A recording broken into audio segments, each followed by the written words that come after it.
Sejam novamente bem-vindos ao canal 500 Exercícios de Matemática para Gabaritar no Enem.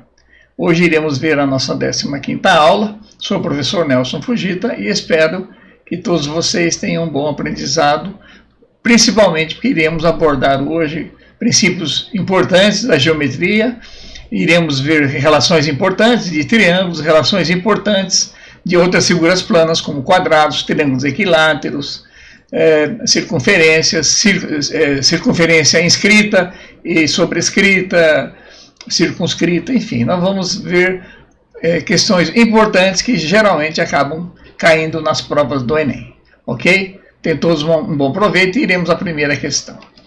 O que se quer e o que se tem? O que se quer é a pergunta que deve ser feita quando interpretamos o enunciado do exercício de matemática para encontrarmos o que é pedido para se resolver o mesmo. E o que se tem é a pergunta que deve ser feita quando interpretamos o enunciado do exercício de matemática para encontrarmos o que é dado para se resolver o mesmo. Então vamos à primeira questão. Em 2016, o exercício 155 diz o seguinte: para garantir a segurança de um grande evento público que terá início às 4 da tarde, um organizador precisa monitorar a quantidade de pessoas presentes em cada instante. Para cada 2.000 pessoas se faz necessária a presença de um policial. Além disso, estima-se uma densidade de 4 pessoas por metro quadrado de área de terreno ocupado. Às 10 horas da manhã, o organizador verifica que a área de terreno já ocupada equivale a um quadrado com lados medindo 500 metros. Porém, nas horas seguintes, espera-se que o público aumente a uma taxa de 120.000 pessoas por hora até o início do evento, quando então não será mais permitida a entrada do público. Quantos policiais serão necessários no início do evento para garantir a segurança? E aí são dadas 5 alternativas, começando com 360 indo até 860. Vamos ver então qual a resposta correta. Vamos à resolução. O que se quer? Quantos policiais serão necessários no início do evento, para garantir a segurança? É o início do evento programado para as 16 horas. O que se tem? A necessidade de termos um policial para cada 2.000 pessoas. Evento programado para as 16 horas. Densidade de pessoas na área do evento, 4 pessoas por metro quadrado. A ocupação inicial às 10 horas da manhã equivaleria a uma área de um quadrado de 500 metros de lado. A taxa de aumento ocupacional a partir daí de 120.000 pessoas por hora. Então vamos à resolução. Primeiramente vamos calcular o número de pessoas que estavam nesse evento às 10 horas da manhã, quando começou a contagem. Então a área ocupada, segundo o enunciado, é de um quadrado de 500 metros por 500 metros. Se multiplicarmos um pelo outro, vamos encontrar uma área de 250.000 metros quadrados, que é a área desse quadrado. Sabe-se que a densidade de pessoas na área desse evento é de 4 pessoas por metro quadrado. Então, se eu multiplicar por 250.000, esses 4, eu vou obter 1 milhão de pessoas, portanto, que estavam presentes às 10 horas da manhã. Depois, vamos ver a previsão de pessoas que foram se acrescentando ao longo desse período, até as 16 horas. Então, nós temos 16 horas menos 10, que foi a contagem inicial, nos dá 6 horas. Vezes a taxa de 120.000 pessoas por hora, 6 horas, vezes 120.000 pessoas por hora, vai nos dar 720.000 pessoas.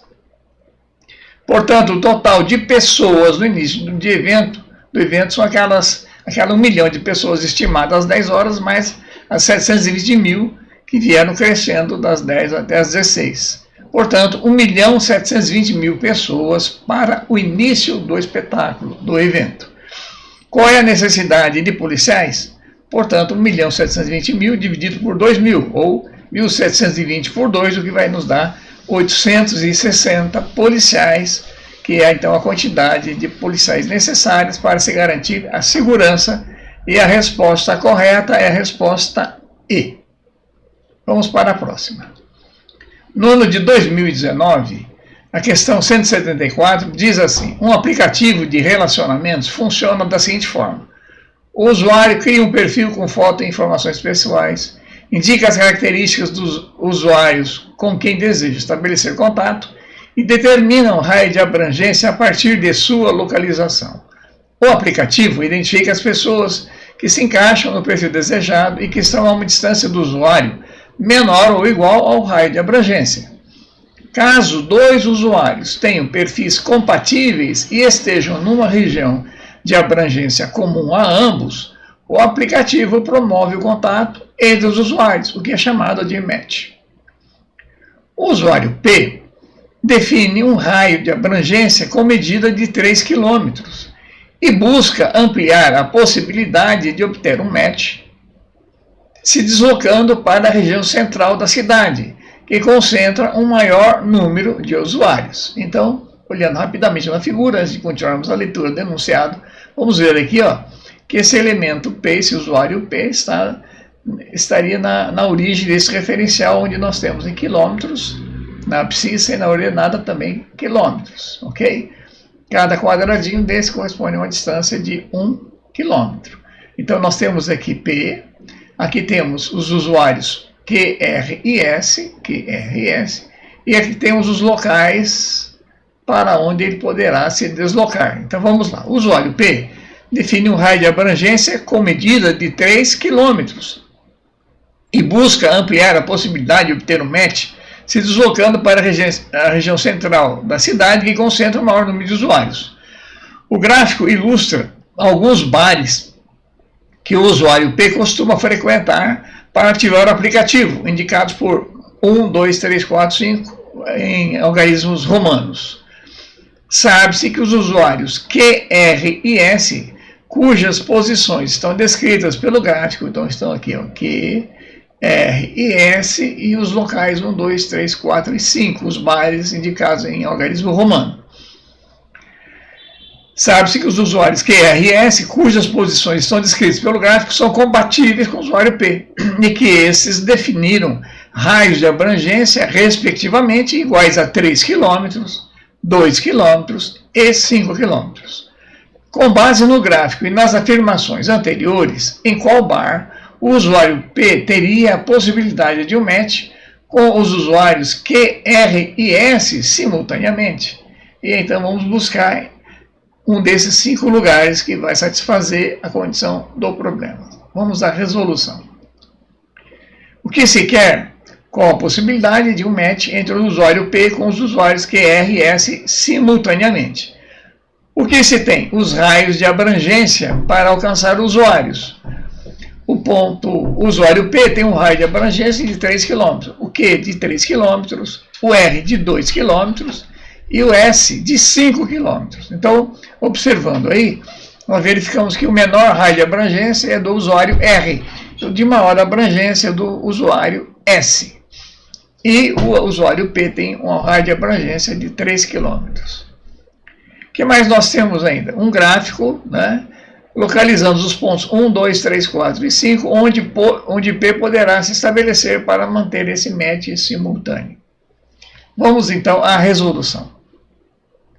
Considerando que o raio de abrangência do usuário R é de apenas 2 km, como eu havia dito, o menor deles é o R, ficam excluídos de imediato os pontos 2 e 4, por estarem respectivamente nos extremos das diagonais dos quadrados, de lados 2 km e 3 km. Então, 2 e 4, 2 e 2,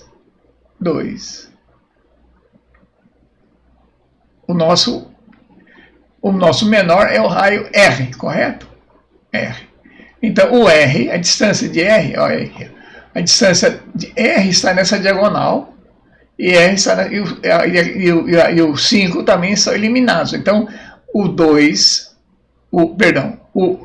pontos 2 e os pontos 5 estão eliminados por exatamente estarem R de R, olha aqui, esse ponto aqui dista de R, esse aqui é um quadrado de lado 2, isso aqui é a diagonal do quadrado.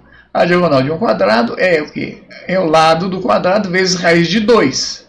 Se o lado do quadrado é 2 vezes raiz de 2, é um número, portanto, maior. Aqui 2 raiz de 2 vai dar raiz de 8, né? Maior do que 2. E esse ponto 5 vai estar na raiz quadrada desse quadrado de lado 3. Ó. 3 mais 3 ao quadrado vai dar 9 vezes 2, 18, raiz de 18, né? Que vai dar quase um pouco mais de 4. Então, esses dois pontos, os pontos 2 e 5, já estão imediatamente eliminados. Vamos verificar agora os outros pontos, 1, 3 e 4. Vejam que os pontos 3 e 4 estão nos extremos das diagonais dos retângulos de 1 km e 2 km. 3 está na diagonal desse retângulo aqui, ó, ok? Esse retângulo aqui. Tá? Assim, a distância, assim, essa diagonal, em relação ao ponto Q, o ponto 3 em relação ao... essa diagonal aqui, ó, tá? Portanto, essa distância já é em relação a Q, né? Perdão, nós estamos fazendo referência ainda ao tamanho de 1 e 2 km. Então, o raio 3 e o raio 4 vão dar raiz de 5. O raio 3 e o raio 4, ó, esses dois aqui, tá certo? Vão ter uma distância raiz de 5, que é também maior que 2, em relação, sempre estamos calculando em relação à menor distância, que é o raio R, tá certo? Olha, o 3, olhando aqui na figura, esse aqui é um retângulo, não é isso? Ó. Essa distância aqui é a diagonal do retângulo. Para achar a diagonal, usando Pitágoras, o quadrado dessa distância é igual à soma dos quadrados desses catetos, ok? Então dá 1 mais 4 vai dar 5, raiz de 5 essa distância. Daqui também é a mesma coisa, é o mesmo retângulo, raiz de 5, ok? Então 3 e 4 estão a distância raiz de 5, que é maior que 2. Então 3 e 4 também são eliminados pelo mesmo critério de distância em relação ao menor deles. Então nenhum desses pontos aqui alcança o match com o raio, com o usuário R. Sobra apenas o 1. Vamos verificar se o 1 satisfaz as demais condições. Portanto, o 1 está nessa diagonal aqui de R, portanto, está a 1 raiz de 2, ou seja, está 1, alguma coisa, 1,4 essa distância, portanto, menor que 2. Ok? Raiz de 2, que é 1,4. O Q1, o Q do ponto 1, o Q do ponto 1 é a diagonal desse retângulo, que é a raiz de 5. Q2,2, mas Q1, o Q tem um raio de alcance de 3 km, portanto, fica atendido. E o S, né, do ponto 1, 2, 3 km. O S tem um raio de abrangência até maior, de 5 km, ok?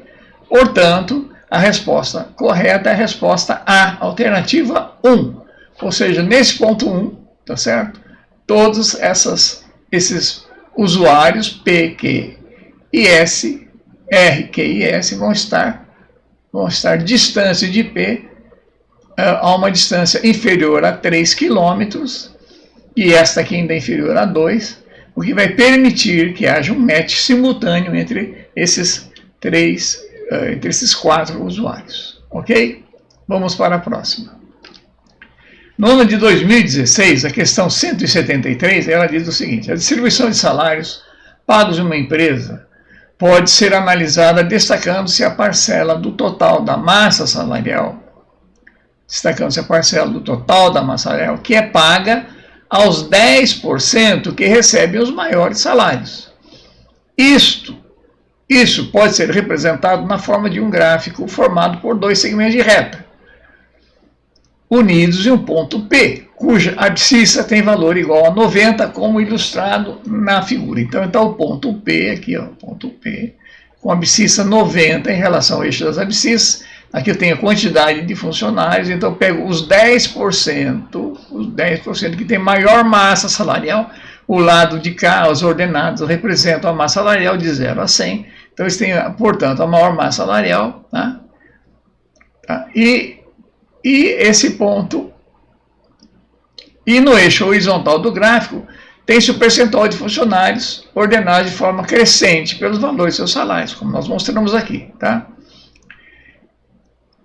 E no eixo vertical, tem o percentual do total da massa salarial de todos os funcionários. Então, aqui nós temos o total da massa, aqui temos a quantidade de funcionários, e o gráfico ele é crescente, tá certo? Mas o que vai acontecendo? Essa vai diminuindo a quantidade a partir que vai se aproximando do topo, né? Porque a massa salarial se concentra mais, mais na base do triângulo e menos aqui. Bom, o índice de Gini, que mede o grau de concentração de renda de um determinado grupo, pode ser calculado pela razão A dividido por A mais B. Ou seja, A é a área desse triângulo aqui, ó, e B a área desse outro triângulo retângulo, ok? A soma dessas duas áreas, A mais B, A dividido por A mais B, é o chamado índice de Gini, em que A e B são as medidas dessas áreas indicadas no gráfico. A empresa tem como meta tornar seu índice de Gini igual ao do país, que é 0,3. Para tanto, precisa ajustar o salário de modo a alterar o percentual que representa a parcela recebida pelos 10% dos funcionários de maior salário, em relação ao total da massa salarial. Para atingir a meta desejada, o percentual desses 10% de maior índice deve ser de acordo com o índice de Gini, de acordo com essa fórmula. Então, 40, 20, 60, 30 ou 70%. Então, vamos à resolução. O que se quer? Tornar o índice de Gini 0,3 igual a 0,3, alterando o percentual dos 10% de maior salário. O que se tem? O gráfico de quantidade de funcionários em porcentagem versus a massa salarial em porcentagem. Porcentagem de funcionários, porcentagem de massa salarial. A fórmula do índice Gini, onde A e B são as áreas dos triângulos achurados, A essa área aqui, B essa do triângulo, retângulo. O ponto P é o vértice comum aos triângulos, com essa abscissa 90. Então vamos à resolução. Vejam que a resolução da utilização dessa fórmula do índice de Gini nada mais é do que calcular as áreas desses triângulos. A área do triângulo A e a área do triângulo A mais B, para fazer esse cálculo aqui.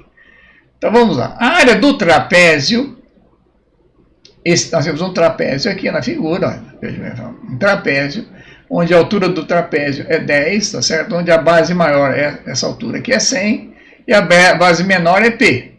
Então vamos usar a fórmula da área do trapézio. É a semissoma das bases, base menor P mais base maior 100 dividido por 2. Ó.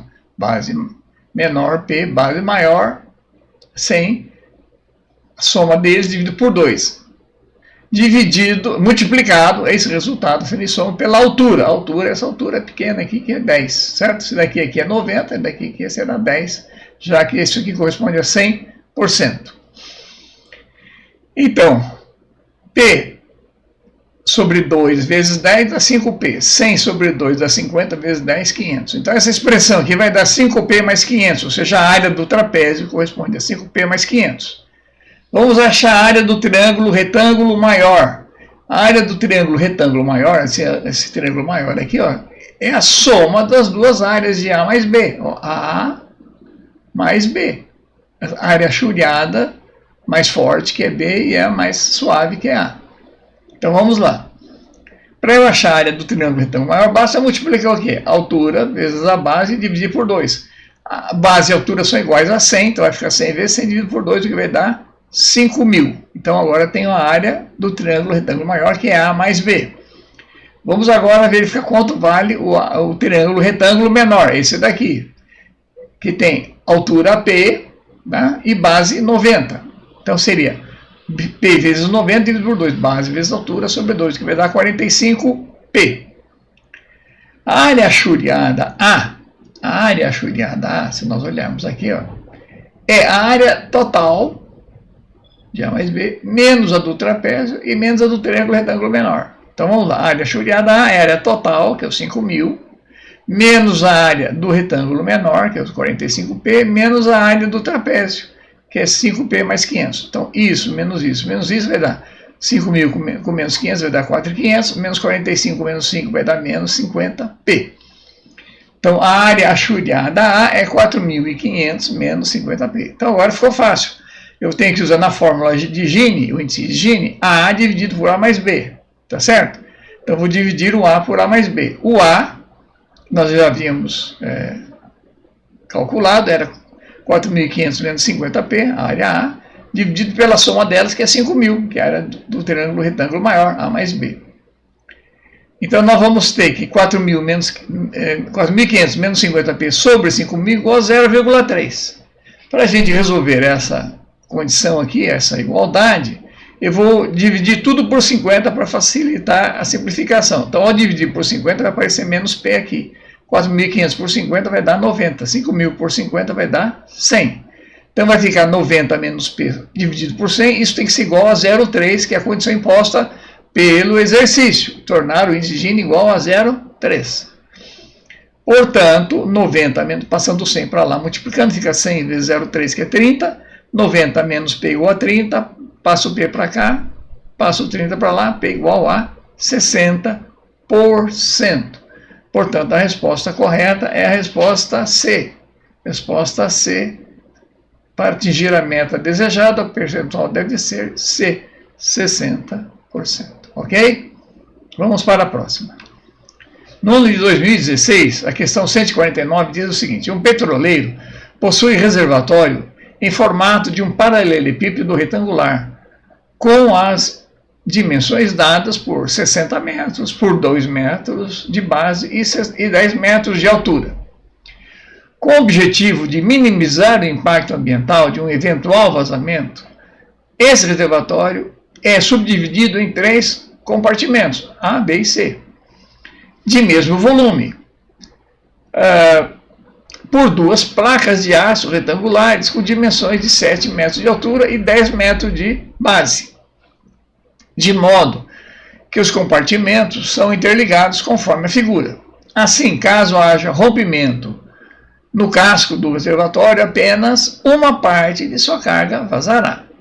Ok? Então é dada a figura aqui, vamos ver rapidamente, formato de um paralelepípedo retangular. O reservatório maior tem 60 metros por 10 metros e mais 10 metros de altura. Esse é o reservatório que transporta todo o óleo dentro de um petroleiro. Foram colocadas 2 divisórias aqui para separar em 3 volumes, A, B e C. Por quê? Porque se furar apenas um deles, tá certo? Vai vazar o conteúdo de um deles e vai preservar o que existe em A e B. Então aqui existem, bom, vamos continuar a leitura. Suponha que ocorra um desastre quando o petroleiro se encontra com sua carga máxima. Ele sofre um acidente que ocasiona um furo no fundo do compartimento C. Para fins de cálculo, considere desprezíveis as espessuras das placas divisórias. Após o final do vazamento, o volume de petróleo derramado terá sido D, e são dadas 5 alternativas. Então vamos à resolução. O que se quer? O volume de petróleo derramado pelo fundo do compartimento C. O que se tem? Um reservatório de formato paralelepipédico com dimensões totais de 60 por 10 por 10. O que mais ainda temos? As divisórias internas, definindo 3 reservatórios menores com dimensões de 60 dividido por 3, que é 20, por 10, por 7, cada um deles. Tá certo? Aqui é 20, mais 20, mais 20. São 3 reservatórios de largura 20, profundidade 10 e altura 7. As espessuras dessas divisórias são desprezíveis e o petróleo opera com capacidade máxima. Então, quando ocorrer um furo no compartimento C, aqui embaixo de C, quer saber qual foi a quantidade de petróleo derramado, qual foi o volume derramado. Então, vamos calcular primeiro o volume total. Como é que nós achamos o volume total de um paralelepípedo, que é esse tanque maior? Multiplicar as 3 dimensões, 60 por 60 por 10, vai nos dar 6.000 metros cúbicos. Bom, para resolver essa questão, nós podemos resolver de 2 formas, né? Podemos resolver pegando o volume todo, certo? E subtraindo os volumes desses 2 compartimentos menores aqui, já que o terceiro vai vazar totalmente. Ou, de outra forma, nós podemos calcular, considerando exatamente o fato do furo ocorrer no ponto C, de que vai todo esse volume que está acima da acima das divisórias, acima dos 7 metros até os 10, vai vazar primeiro. Quando chegar na altura dessas divisórias, o volume que estava estacionado, descendo igualmente, vai estancar aqui, olha, em A e B, e vai começar a descer até se esgotar totalmente em C, ok? Então, o volume total vai ser esse que vai derramar, vai ser o volume desse paralelepípedo menor aqui, da parte de cima, superior, e menos a do terceiro reservatório C. Então, vamos lá. O volume derramado do nível do topo do tanque, que está no nível 10 metros, até o nível do topo da divisória, que está a 7 metros, ou seja, daqui até aqui, ó, esse pedacinho aqui, esses 3 metros, tá certo? Vai ser igual a 60, que é tudo isso aqui, vezes 10, que é a base que é 60 por 10, vezes a diferença de 10 menos 7, que é 3 metros, o que vai dar 1.800 metros cúbicos. Então, não tem jeito, esses 1.800 metros vão vazar de qualquer forma, até chegar nesse nível aqui das divisórias, nível superior das divisórias. Qual é o volume do compartimento C, que é o que vai agora totalmente ser esvaziado? É 20 metros, que é 1/3 de 60, vezes 10 metros, que é a largura, que é constante, vezes a altura da divisória, que é 7. Que vai nos dar 20 vezes 10, 200, vezes 7, 1.400 metros cúbicos. Portanto, o volume derramado será esse que foi derramado para ir do topo do reservatório maior até as divisórias, que foi de 1.800 metros cúbicos, mais os 1.400. Total 3.200 metros cúbicos foi o volume derramado, ou em escala, em notação decimal, notação científica, 3,2 vezes 10 à terceira metros cúbicos, que é a resposta D. Resposta D para esta questão. Ok? Vamos para a próxima. No ano de 2010, o exercício 178 diz o seguinte: um porta-lápis de madeira foi construído no formato cúbico, segundo o modelo ilustrado a seguir. O cubo de dentro é vazio. A aresta do cubo maior mede 12 centímetros e a do cubo menor, que é interno, mede 8 centímetros. O volume de madeira utilizado na confecção desse objeto foi D. E são dadas 5 alternativas, começando com 12 centímetros cúbicos, indo até 1.728 centímetros cúbicos. Então vamos à resolução. O que se quer? O volume de madeira utilizado na confecção do objeto cúbico. Esse objeto cúbico é o porta-lápis. O que se tem? O volume do cubo maior de aresta 12 centímetros. O volume do cubo menor de aresta 8 centímetros. O porta-lápis construído pela remoção do cubo menor. Tá? Nós temos o cubo maior aqui, ó. O cubo maior maciço.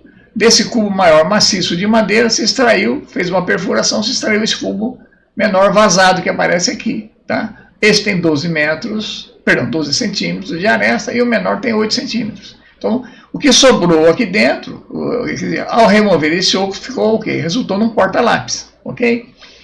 Vamos à resolução. Então, o volume desse porta-lápis é o volume do cubo maior menos o volume do cubo menor. O volume de um cubo é o valor da aresta elevado à potência 3. Então, 12 ao cubo menos 8 ao cubo. Para facilitar o cálculo, eu lembro que o 12 é a mesma coisa que 2 vezes 6. Então vai ficar 2 vezes 6 ao cubo. E o 8 é 2 à terceira. Então vai ficar 2 à terceira, que é 8, tudo elevado a 3 novamente. Então, vai ficar 2 à terceira, com 2 à terceira aqui, dá para colocar isso em evidência. Sobra o quê? 6 ao cubo menos 2 elevado à sexta. Já que aqui era 2 à nona. 2 ao cubo vezes elevado ao cubo novamente, multiplica os expoentes, é 2 à nona. 2 à nona dividido por 2 à terceira dá 2 à sexta. Portanto, 6 ao cubo é 6 vezes 6, 36, vezes 3, 216. 2 à sexta, 2 à terceira é 8, 8 vezes 8, 64. 216 menos 64 vai dar 152. 2 ao cubo é 8, 8 vezes 152, 1.216 centímetros cúbicos, que é o volume, então, da madeira que foi utilizada, de fato, para produzir esse porta-lápis. E a resposta correta é a resposta D. Ok? Vamos para a próxima. No ano de 2016, a questão 163 diz o seguinte: um marceneiro está construindo um material didático que corresponde ao encaixe de peças de madeira com 10 centímetros de altura e formas geométricas variadas, num bloco de madeira em que cada peça se posiciona na perfuração com seu formato correspondente, conforme ilustra a figura. O bloco de madeira já possui 3 perfurações prontas de bases distintas, uma quadrada, Q, de lado 4 centímetros, uma retangular, R, com base 3 centímetros e altura 4 centímetros, e uma em formato de um triângulo equilátero, T, de lado 6,8 centímetros. Falta realizar uma perfuração de base circular para completar o material didático que ele quer construir.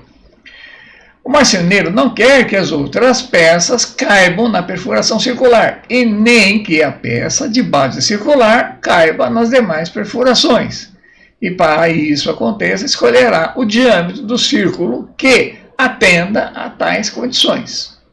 Então, repetindo, o marceneiro não quer que as outras peças caibam na perfuração circular, ou seja, para que essas outras peças não caibam na perfuração circular, a perfuração circular tem que ser menor que a área interna dessas peças para ela não encaixar ali, ok? E, inversamente, não pode ocorrer o contrário, ou seja, ela também não pode ser tão pequena, né, que ela acabe caindo dentro de uma delas, ou seja, nem as outras podem cair dentro delas e nem ela pode cair dentro das outras peças. Então, procurou em suas ferramentas uma serra-copo. O que é essa serra-copo? É uma broca com formato circular para perfurar a base em madeira, encontrando 5 exemplares com as diferentes medidas de diâmetros, como segue. A primeira broca circular tinha diâmetro 3,8 centímetros, a segunda 4,7 centímetros, a terceira 5,6 e assim por diante. Considere 1,4 e 1,7 como aproximações para raiz de 2 e raiz de 3, respectivamente. Para que seja atingido o seu objetivo, qual dos exemplares de serra-copo o marceneiro deverá escolher? Então, ele tem 5 diâmetros que ele vai poder escolher. Aqui do lado da figura, eu estou colocando aqui uma relação de um triângulo equilátero, já que uma dessas figuras aqui é de um triângulo equilátero, ok? Como se trata de uma serra-copo circular, a figura obtida aqui vai ser um cilindro, ok? De seção circular. Então, para que o cilindro passe por dentro do triângulo, tá certo? O raio deste círculo, desse círculo, tá? Terá que ser no máximo igual à apótema do triângulo equilátero. Tá? E, inversamente, para que esse triângulo aqui, esse triângulo equilátero, passe por dentro da broca circular, ou seja, que essa peça circular atravesse o círculo, esse raio R grande, tá certo? Tem que ser correspondente à distância do centro desse triângulo equilátero, né, até um dos vértices. Só para relembrar a figura, o triângulo equilátero tem a seguinte propriedade: todas as medianas, ou seja, aquelas retas que passam pelo ponto médio oposto, elas se encontram num lugar chamado baricentro. Mas que por característica de ser um triângulo equilátero, a mesma coisa ocorre com as bissetrizes, que dividem cada ângulo em partes iguais, como também as mediatrizes. Então, o incentro, o ortocentro, o baricentro, todos se encontram no mesmo lugar. Então, esse baricentro, esse centro de massa, entre aspas, do triângulo, tá certo? Ele tem a seguinte propriedade: se chamarmos de H a altura, está aqui desenhada aqui a altura H, a altura do triângulo equilátero, esse baricentro está a 1/3 dessa altura, considerando a partir da base. Se eu considerar em relação ao vértice, essa altura será de 2/3 de H. Então é isso que nós vamos utilizar para resolver uma parte da questão, quando formos analisar a questão do triângulo equilátero que o exercício se refere. Então vamos à resolução. O que se quer? O diâmetro da broca de formato circular para produzir uma peça que não se encaixe nas demais peças já perfuradas e nem que essas possam se encaixar também no círculo aberto. O que você tem? Dimensões das peças já perfuradas. Um quadrado de lado A, 4 centímetros, um retângulo de lados 3 por 4, um triângulo equilátero de lado 6,8, né? Lembrando que a altura de um triângulo equilátero em função do seu lado A é lado A vezes raiz de 3 sobre 2. Tá? Com isso eu acho a altura. E brocas de diferentes diâmetros para a escolha adequada. Vamos à resolução. Chamando de raio R, que é a apótema do círculo inscrito no triângulo equilátero, nós vimos que isso é 1/3 de H. Se o diâmetro é o dobro do raio, então o diâmetro vale 2/3 de H, que é 2/3 vezes essa altura. Que é, se a altura é A é 6,8, dividido por 2 vezes raiz de 3, o que vai dar 6,8 dividido por 3 vezes raiz de 3, o que vai dar 3,9. Portanto, o diâmetro desse círculo inscrito é 3,9. Vamos retomar a figura aqui, só para rememorar, ok? Esse diâmetro aqui é 3,9. 3,9. Considerando esse triângulo equilátero de lado 6,8. Tá? Nós temos essa altura, esse 3,9 é 1/3 dessa altura. E esse raio maior aqui será, portanto, o dobro, 6,8. 7,8, aqui é 3,9, aqui é 7,8. Vamos então à continuidade da resolução. O diâmetro do círculo inscrito no quadrado é igual igual ao lado do quadrado, que é 4 centímetros. Então nós temos inscrito no triângulo 3,9, inscrito no quadrado 4. Portanto, para não se encaixar nas peças já perfuradas, o diâmetro tem que ser maior que 4, ok? Porque se for exatamente 4, ele cai dentro do quadrado. Se for menor que 4, se for 3,9, ele se encaixa no triângulo, o triângulo equilátero também vai permitir esse encaixe. Né? O retângulo não, porque o retângulo tem lado 3. Bom, então a condição para não se encaixar nas peças já perfuradas tem que fazer com que o diâmetro dessa broca seja maior que 4 centímetros. Bom, agora vamos ver o contrário. Ou seja, nem que essas possam encaixar no círculo aberto. Diâmetro do círculo circunscrito ao quadrado é igual à diagonal do quadrado. Então, se eu for considerar o quadrado, peça de formato quadrado, para circunscrever ao quadrado, ele tem que passar os vértices das diagonais de um quadrado, tem que delimitar exatamente esse círculo circunscrito.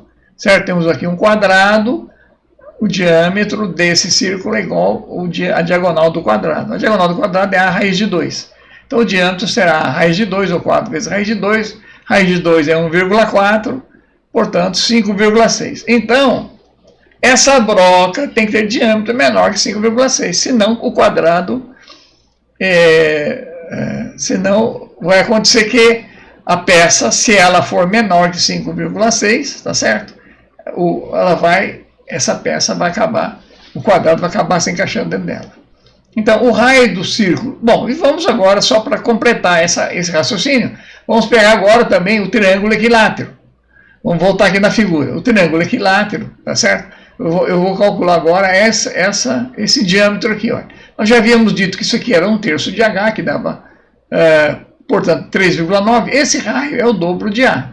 Vai dar, portanto, 7,8. Ok? Então, esse lado aqui já vai ser extremamente grande para satisfazer essa condição. Vamos à resolução, então. Então, o raio do círculo circunscrito do triângulo será 2/3 da altura, que o diâmetro vai dar, portanto, 7,8. Então, para as peças já perfuradas não se encaixarem, esse diâmetro tem que ser menor que 5,6 centímetros. Portanto, o diâmetro da broca tem que estar compreendido entre 4 e 5,6. A única peça entre 4 e 5,6 que o exercício aponta como alternativa é a resposta B, cujo diâmetro dado é 4,7. Vamos checar. Aqui, diâmetro B, questão 2, ó, do broca 4,7. Tá? Depois ela tem uma broca de 3, 5,6, que exatamente é o extremo oposto, mas não a igualdade, né? Tem que ser menor que 5,6, ok? Então a resposta correta é a resposta B, D igual a 4,7 centímetros. Essa é uma questão muito importante, muito interessante, porque ela obriga uma revisão dos conceitos do que é triângulo equilátero, do que é uma circunferência inscrita, o que é uma circunferência circunscrita. O raio da circunferência inscrita é igual ao apótema, né, que é 1/3 da altura, cujo diâmetro, portanto, será 2/3 da altura. Em relação à circunferência que circunscreve o triângulo, né, o raio é o dobro desse apótema, que será, então, 7,8 centímetros, né, e é também calculado em função da altura do triângulo. Ok?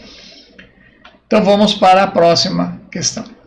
Do ano de 2013, a questão 179 diz o seguinte: o dono de um sítio pretende colocar uma haste de sustentação para melhor firmar 2 postes de comprimentos iguais a 6 metros e 4 metros.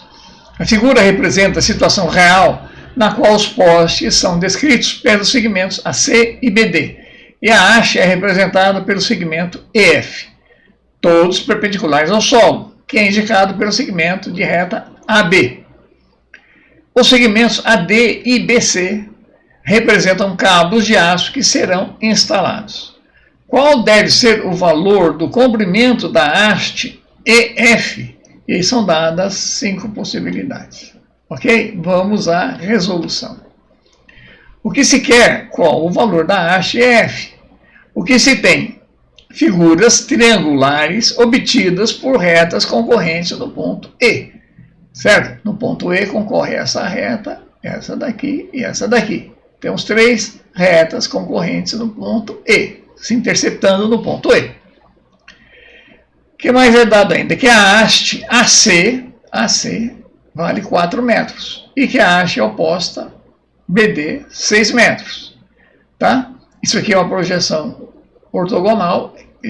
Essa reta EF, segundo a reta, forma um ângulo de 90 graus aqui. Ok?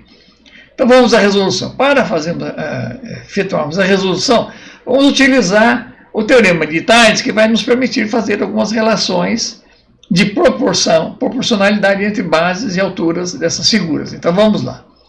O que diz o teorema de Thales? Um feixe de retas concorrentes em um ponto E, cortado por outro de retas paralelas, determinam nestes feixes segmentos de reta proporcionais. Ou seja, então olhando aqui, olha, essa figura CAE é um triângulo que é oposto pelo vértice ao triângulo DEB, tem essa semelhança por oposição ao vértice, ângulos congruentes, opostos, e esses segmentos são proporcionais, porque temos aqui um feixe de retas paralelas, 3 retas paralelas, cortando essas 2 retas aqui, essas 2 retas concorrentes, essas 3, a EF também é uma terceira reta. Então vamos lá. Então o que eu sei? Então, se olharmos esses 2 triângulos, eu sei que a base de um triângulo está para a base do outro, assim como a altura está para a altura do outro. Ok? Então vamos lá. A base maior, BD, está para a base menor, assim como a altura do maior, que é a distância BD, que é 6, está para a distância AC, certo? Assim como a distância de F até B, essa distância que é a altura desse triângulo maior, está para a altura do triângulo menor, que é F até A. Então, 6 dividido por 4 igual a FB sobre FA. Ok? 6 quartos dá 3 meios. Então, FB sobre FA dá 3 meios e FB é 3 meios de FA, isolando FB em função de FA. Bom, então, por essa é a primeira semelhança que nós tiramos dessa relação. FB, essa altura FB é 1,5 vezes maior que a altura FA. Bom, vamos ver agora outra relação de semelhança. Se eu pegar esse triângulo retângulo agora aqui, menor, esse aqui, ó, AC, BAC, triângulo BAC. Nós temos agora semelhança, também um feixe de retas concorrentes no ponto B, cortado por um feixe de retas paralelas, EF e CA. Então, essa base do triângulo retângulo menor está para a base do triângulo retângulo maior, assim como a altura do triângulo menor está para a altura do triângulo maior. Tá? Então, essa relação que nós vamos fazer aqui, ó.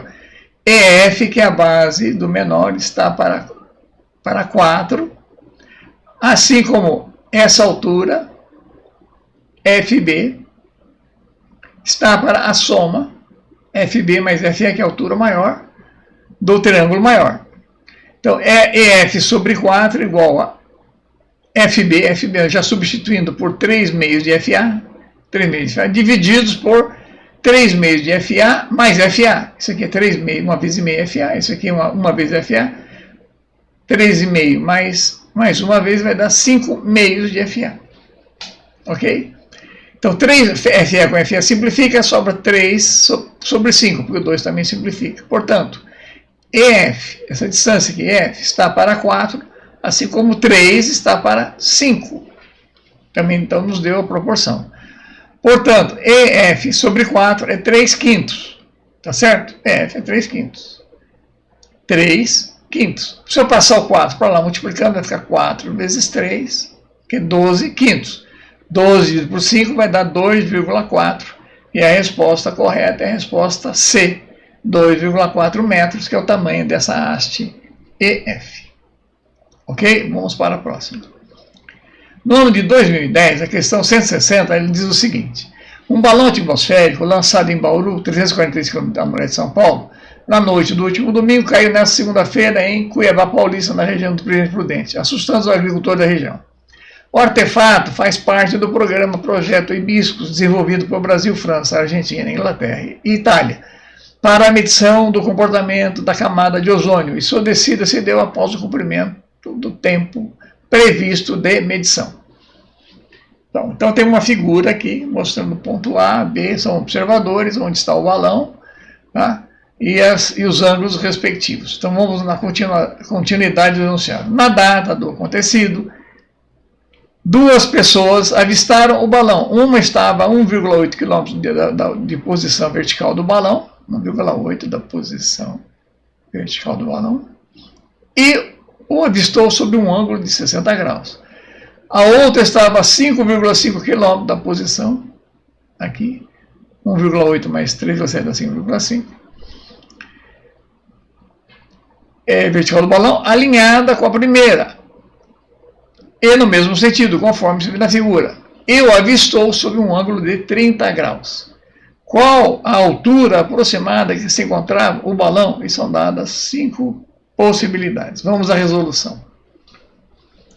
O que se quer? Qual a altura aproximada do balão? O que se tem? 2 triângulos retângulos formados com vértice nos observadores A e B. Então, O, C. Então, vamos construir o ponto C na projeção vertical do balão O até essa reta AB. Então, vamos ter os pontos A, B e C. Ok? Esse ângulo CAO é 60 graus. E o ângulo CBO, esse é um de 30 graus. Os lados AC 1,8 km. E BC, 5,5 km. 3,7 mais 1,8. C é a projeção vertical do balão na reta BA. C é a projeção vertical do balão na reta BA. Ok? Então, esses são os dados aqui. Vamos à resolução. Do triângulo retângulo maior, BCO, retângulo no ponto C, BCO, tá? O que eu tenho? Que a tangente desse ângulo aqui, tangente de 30, é o cateto oposto, OC, dividido pelo cateto adjacente, que é 1,8 km mais 3,7, que é 5,5. Então, a tangente de 30, tangente desse ângulo 30, cateto oposto, OC, dividido pelo adjacente, que é 5,5. É a relação que nós temos em A. Vamos chamar de A essa relação. Vamos agora olhar o triângulo retângulo menor. Quem é o triângulo retângulo menor? É o triângulo OCA, retângulo em C. Ok? Muito bem. Nós temos aqui um triângulo retângulo C, OCA. Qual é a propriedade dos triângulos? a soma dos seus ângulos internos é de 180 graus. Se o ângulo triângulo retângulo aqui é 90 graus, isso aqui é 60, 90 mais 60, 150, falta para 180, 30. Então esse ângulo em O aqui será de 30 graus. Eu vou então calcular a tangente desse ângulo 30 aqui para comparar com o B, com a figura, com a expressão A. Então tangente de 30 desse ângulo menor ACO é o cateto oposto, 1,8 km, pelo cateto adjacente, que é OC, que é a incógnita que eu quero achar. Então, a tangente de 30 será 1,8 dividido por OC. Ok? Vou igualar essas duas tangentes de 30 aqui. Fazer A igual a B, então eu tenho que essa expressão, OC sobre 5,5 é igual a 1,8 sobre OC. Então, OC dividido por 5,5 é igual a 1,8 sobre OC, passo o OC para lá multiplicando, fica OC ao quadrado, passo 5,5 para o segundo membro multiplicando, vai ficar 9,9.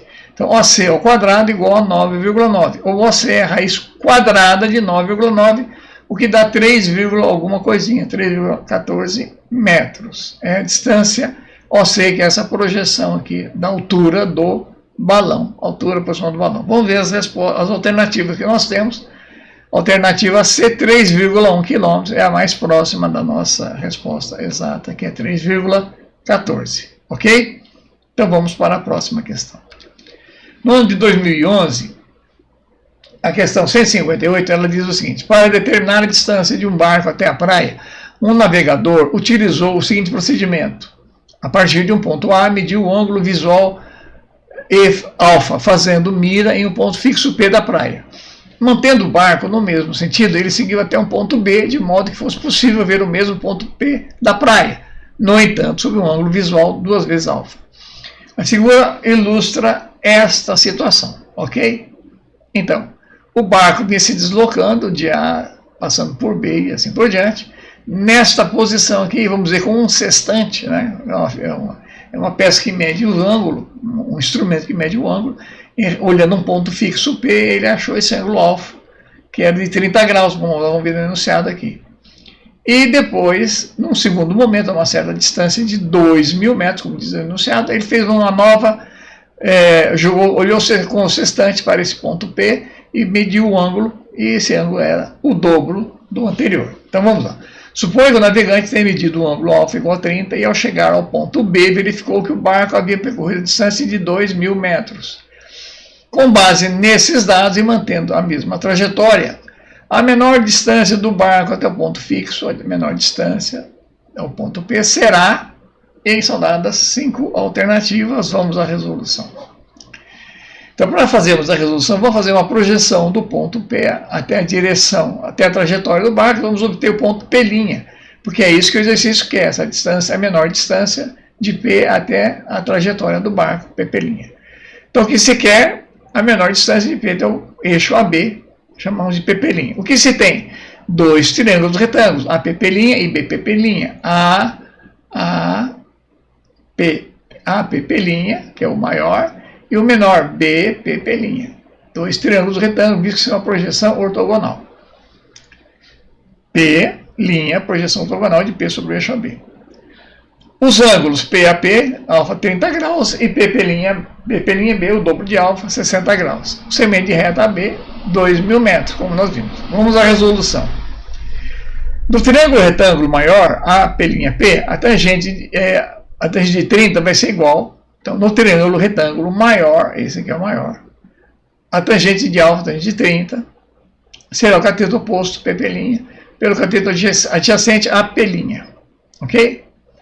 Do triângulo retângulo menor, quem é o menor? É o B'P'. Tá? A tangente desse ângulo 60 será o cateto oposto, P', dividido pelo cateto adjacente, que é B'P'. Está aqui, B'P'. Expressão B. Temos duas expressões, expressão A e B. Da expressão A, eu vou isolar o P' aqui, que é o que o exercício pede. O P' é a P' vezes tangente de 30. A P' é tangente de 30. E da expressão B eu vou fazer o mesmo, vou isolar o P', que é o B'P' vezes tangente de 60. Então vamos lá. Da primeira expressão, a P' vezes tangente de 30 é igual a isso, igualando essas duas, portanto, eu tenho que a P' tangente de 30 vai ser igual a B'P' tangente de 60. O que é o AP'? A distância do ponto A até P', que é essa distância aqui de 2.000 metros, mais essa distância X aqui, né? Ou vamos chamar simplesmente de BP'. Então, 2.000 mais BP', essa distância, tá certo? Vai ser igual a assim. Então vamos fazer o seguinte, então esse BP', tangente de 30 e tangente de 60. Eu vou passar o tangente de 30 para lá. Ao passar o tangente, vai ficar tangente de 60 dividido por tangente de 30. Lembrando que a tangente de 60 é o seno de 60 sobre o cosseno de 60, que o seno de 60, por ser 30 e 60 são arcos complementares em relação ao triângulo retângulo, né? 30 e 60, eles se complementam. Logo, o seno de 60 é o cosseno de 30. E o cosseno de 30 é o seno de 60. E o cosseno de 60 é o seno de 30, e assim por diante. Então, vamos lá. Então, o seno de 60 é igual ao cosseno de 30. O cosseno de 60 é igual ao seno de 30. Olha, isso aqui é o inverso da tangente, né? Cosseno sobre 60. Então, tem o inverso da tangente dividido ainda pela própria tangente, vai dar 1 sobre tangente de 30 ao quadrado. Então, essa expressão aqui vai dar 1 sobre tangente de 30 ao quadrado. Tá? Então, voltando à expressão, na primeira expressão eu tinha, então, 2.000 mais BP', 2.000 mais BP', que era esse cateto aqui, adjacente, igual a BP', vezes 1 sobre tangente de 30 ao quadrado.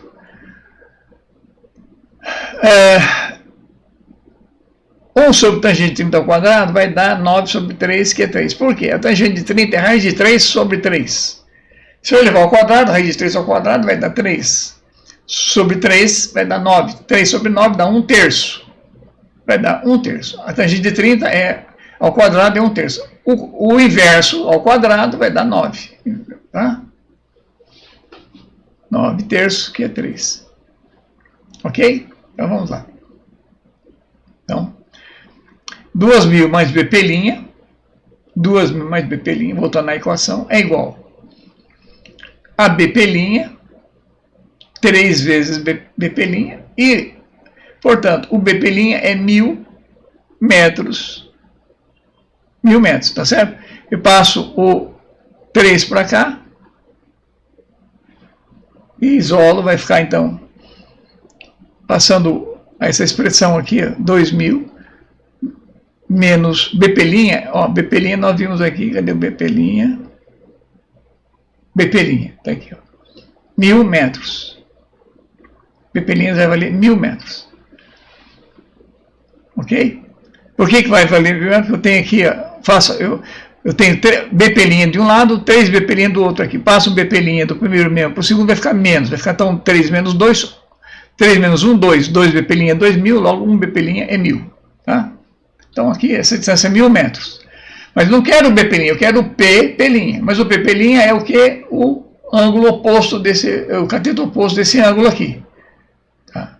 Então, voltando na expressão do P', que nós isolamos daqui, ó, por exemplo, essa daqui. Tá? Essa daqui, ó. P' é a P', ou BP' vezes tangente de 60. BP' tangente de 60. Tangente de 60 é raiz de 3. E o BP' acabamos de ver que é 1.000. 1.000 vezes tangente de 60, 1.000 raízes de 3. E a resposta é a alternativa B. Alternativa B, 1.000 raiz de 3 metros aqui. Ok?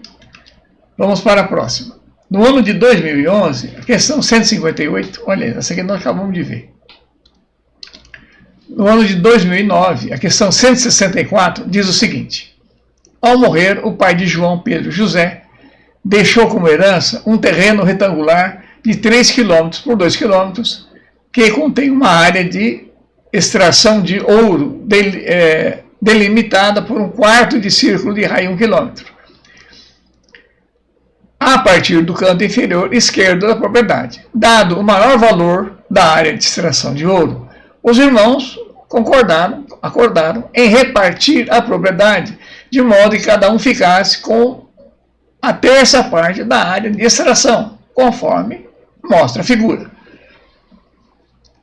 Em relação à partilha proposta, constata-se que a percentagem de área do terreno que coube a João corresponde a aproximadamente a Então são dadas 5 alternativas e o exercício pede para usar que raiz de 3 sobre 3 seja igual a 0,58. Vamos à resolução.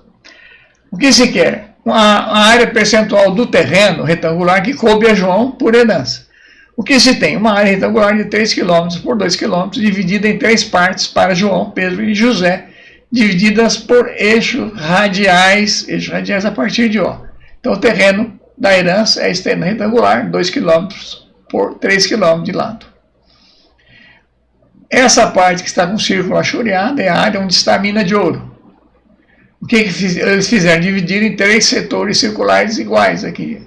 Vocês sabem que é 90 graus, cada um desses aqui será 30, 30 mais 30 mais 30. Então passou-se um eixo por aqui, outro eixo por aqui, outro eixo por aqui. Onde encontrou as divisas, se tornou as áreas, definiram-se as áreas de cada um dos herdeiros, João, Pedro e José. Então, uma área retangular, em 3 partes para João, Pedro e José, dividida por eixos radiais a partir do ponto O. 1/4 de círculo achureado dividido em 3 setores circulares de ângulos iguais a 30 graus. O raio de círculo é de 1 km. Sabe-se que os lados AC são 3 km e o lado AO 2 km. Vamos à resolução. Então, como o exercício quer saber qual é o percentual do terreno em relação ao todo, nós temos que saber quanto vale o todo. Então, a área total do retângulo é 3 vezes 2, dá 6 km². Vamos calcular a área do João. A área do João é a área desse triângulo aqui, ó. A área desse triângulo aqui. Retângulo OAB. Como é que eu acho a área de um triângulo retângulo? Multiplico a base vezes a sua altura e divido por 2. Então será AB vezes AO dividido por 2. Bom, então, o que é a distância AO dividido por 2? A distância de A até O são 2 km. Então, se dividir por 2, vai dar 1 km. Então, vai ficar AB vezes 2 dividido por 2, que é 1 AB km². Então, a área do triângulo retângulo OAB, que é a área que o João recebeu, né, é AB km². O que mais nós temos ainda? Nós temos que saber... descobrimos a área do triângulo. Nós temos que saber agora do setor circular. Do setor circular, a tangente de 30 é o cateto oposto a B pelo cateto adjacente a O. Tangente de 30, AB sobre AO. AB sobre AO. Como AO é 2, então vai ficar tangente de 30 igual a B sobre 2. Portanto, AB, passo 2 para lá, vai ser 2 vezes tangente de 30, ou 2 vezes raiz de 3 sobre 3, porque a tangente de 30 é raiz de 3 sobre 3. E raiz de 3 sobre 3, de acordo com o enunciado, podemos utilizar 0,58 como aproximação. Então, 0,58 vezes 2 vai dar 1,16 km², que é a área AB.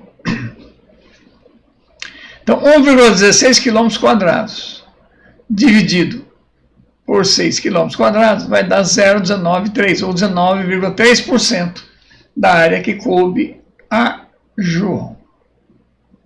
Ficou claro? Então, vamos para a próxima. Bom, com isso nós encerramos a aula de hoje. É importante lembrar que é necessário que vocês todos se inscrevam nesse canal, né? Porque ao se inscrever no canal, ao demonstrar para o YouTube que esse canal tem audiência, que tem grande número de inscrições, ele vai permitir, vai facilitar com que esse canal seja melhor divulgado para todos os que buscarem matemática para estudar no Enem. Isso vai atender mais gente que infelizmente não tem condições a um curso gratuito como esse que nós estamos oferecendo. E, portanto, seria até um ato também de humanidade. Portanto, é importante que vocês se inscrevam no canal, divulguem para os demais e para que, de fato, nós consigamos atingir a meta de que todos possam finalmente gabaritar no Enem e, quem sabe, conquistar uma vaga tão almejada no seu ensino superior. Muito obrigado, até uma próxima.